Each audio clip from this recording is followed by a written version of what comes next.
The works of God. I think if we would be candid,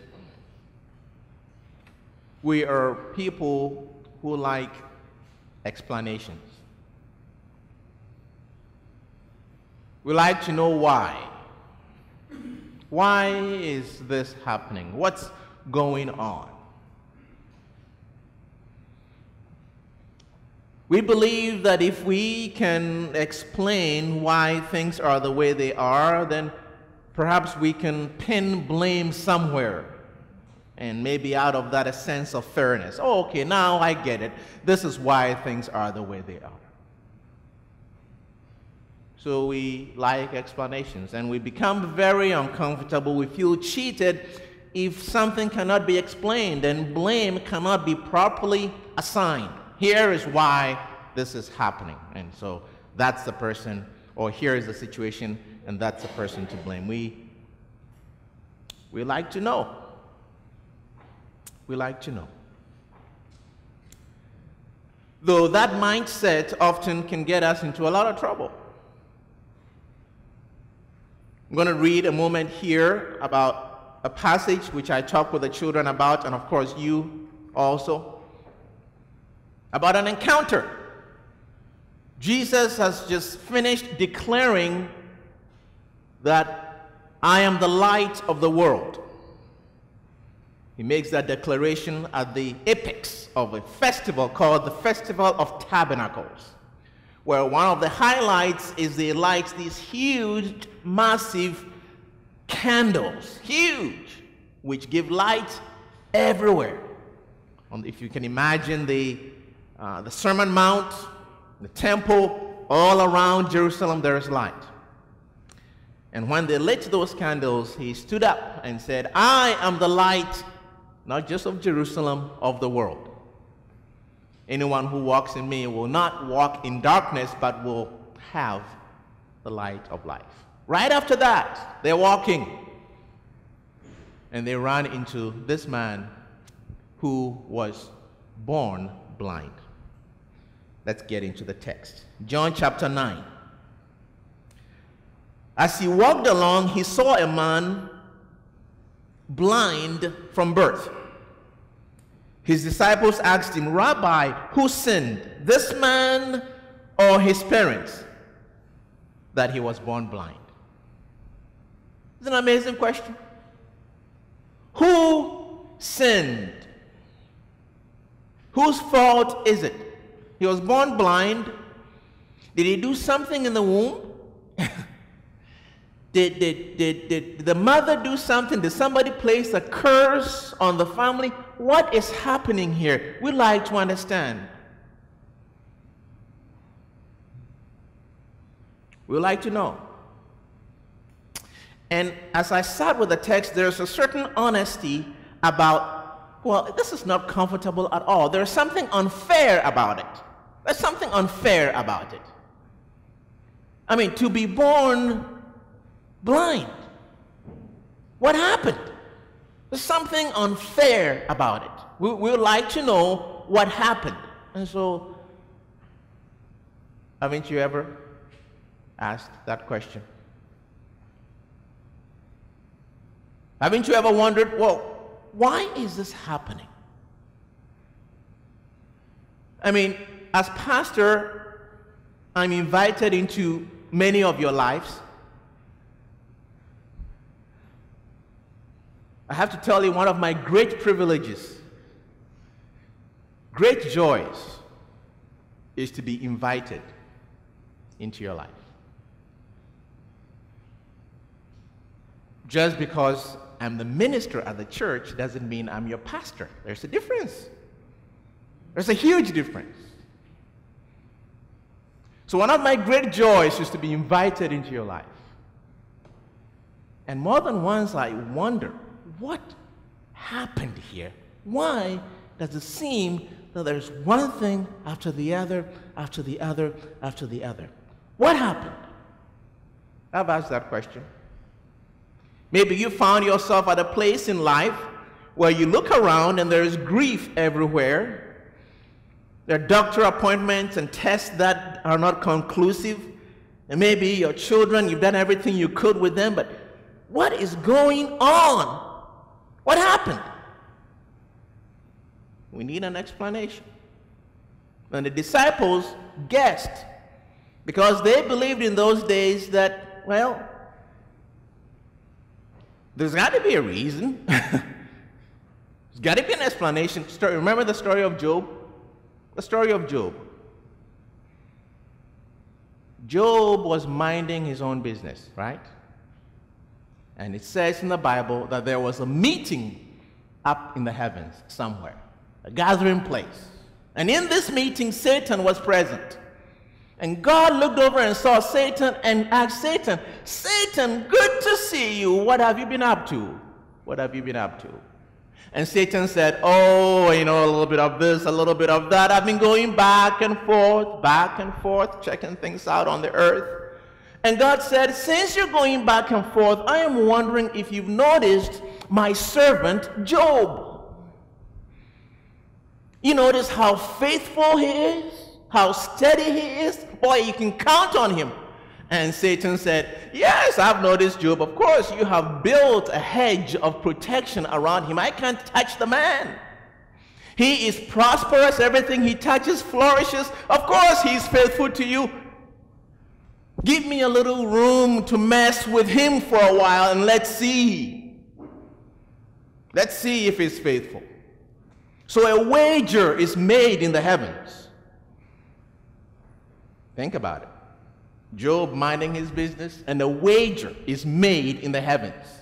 Mess with him for a while, God says, but don't touch his body. Don't touch his body. I want him healthy and sound. And boy, is he messed with.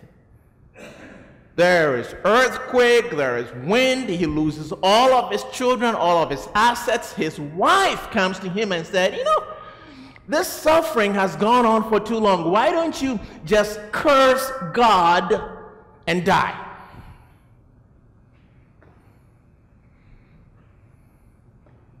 He has 3 friends that come to him. And these friends say, you know, Job, the fact of the matter is somewhere along the line, you have done something. You've done something. There has to be an explanation for this. You have done something. And so they speak and speak and speak, chapter after chapter after chapter after chapter. Oh, they go on a long time. Finally, we get to the end of the book, and God speaks finally. What? 32 chapters, 38 chapters, a long ways. And God speaks, and God says, okay, you all don't know what you're talking about. Okay, you have no idea what you're talking about. I am God, you're not. And God asks the friends of Job to ask Job to pray for them so that they may be saved. And that they don't know all that they thought they did. To put it in another way, anytime we begin to think that, oh, I know why this is happening, I bet you somebody did something wrong. Jesus is saying, not so fast. Not so fast. And there is great news in that. There's wonderful news in that. Because it keeps us from getting buried in this corner of shame precisely when things are difficult. If your first thought is, I've probably done something wrong and that's why all this is happening to me, you are back down there in shame precisely when you need support, when you need encouragement. You're down on yourself. Right? So the good news is a different kind of thinking. Different kind of thinking. It has nothing to do with the parents who sinned or this man who sinned. That is why he's born blind. Jesus has another response. That's not why he's born blind. That's not why he's born blind. Verse 3, Jesus answered, neither did this man nor his parents sin. He was born blind so that God's work might be revealed in him. Wow. I mean, that turns everything upside down. Here we thought if things are difficult in your life, it means you are definitely being punished for something. And here it turns out, no. Oh, God has a larger purpose. God has a larger purpose.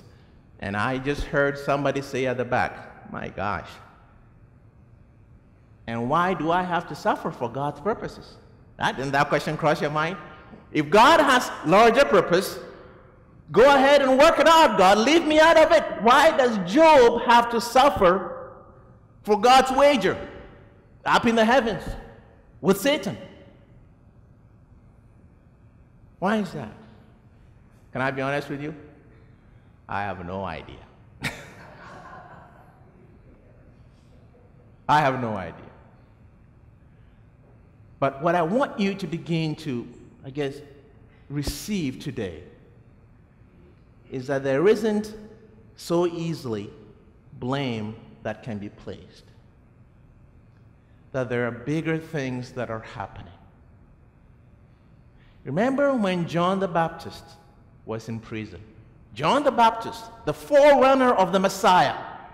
He was born 6 months before Jesus was born. His parents, Zechariah and Elizabeth, all the excitement. John the Baptist finds himself in prison. And his cousin Jesus has not stopped by to visit. John begins to wonder, did I make a mistake? Did I make a mistake? I thought I heard somebody say, the Lamb of God who takes away the sins of the world, the one upon whom the Spirit descends when is baptized, he's the one. I thought I was pretty sure about that. Here I find myself in jail, and he has not stopped by to visit. I tell you what, I'll send 4 of my men to go and ask Jesus, are you the Messiah? Or should we wait for another one? That's John the Baptist. You talk about times of trial. That is John the Baptist in jail sending messengers to Jesus to ask, are you the Messiah? Did I get it wrong? Or should we wait for another? Have you had times when you've had a question or two for God? Ask them. Ask them. Raise them up. And Jesus sent word back, said, tell John that the blind are having their eyes restored. Tell John that the hungry are being fed.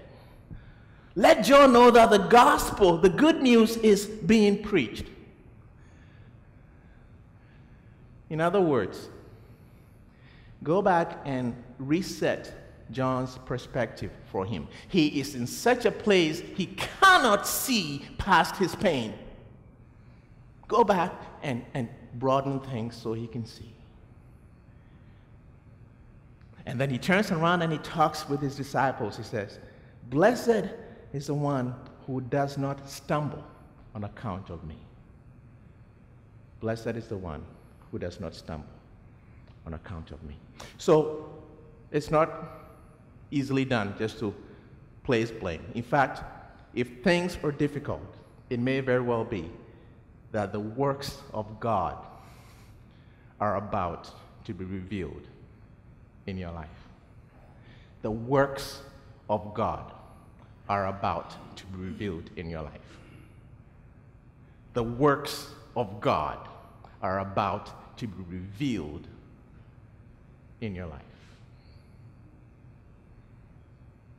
And that's reason to ask our questions, to work through our doubts, to hang in there, and to trust in a God that is good, whose purposes may be larger than ours.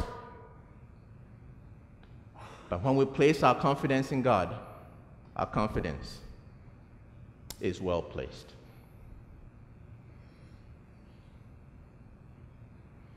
So what do I want you to do?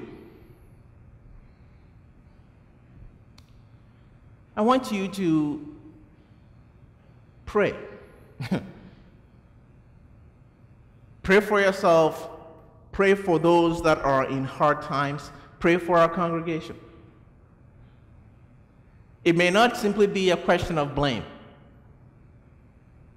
It may be a chance to see the works of God made manifest. I said earlier today, I'm starting a prayer group. It'll have 2 goals, just 2. The first goal is to pray for this church and its mission, to hold it up. It's called the Pillar Prayer Group, just holding up. The second goal is to offer prayer support for the participants and help them find their prayer voice and grow in their relationship with God. 2 goals. That's it.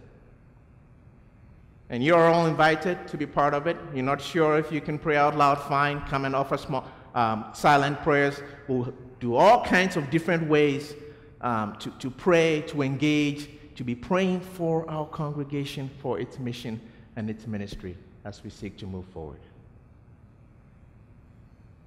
And for one another. Because face it, it's not always clear why things are the way they are. Let us pray.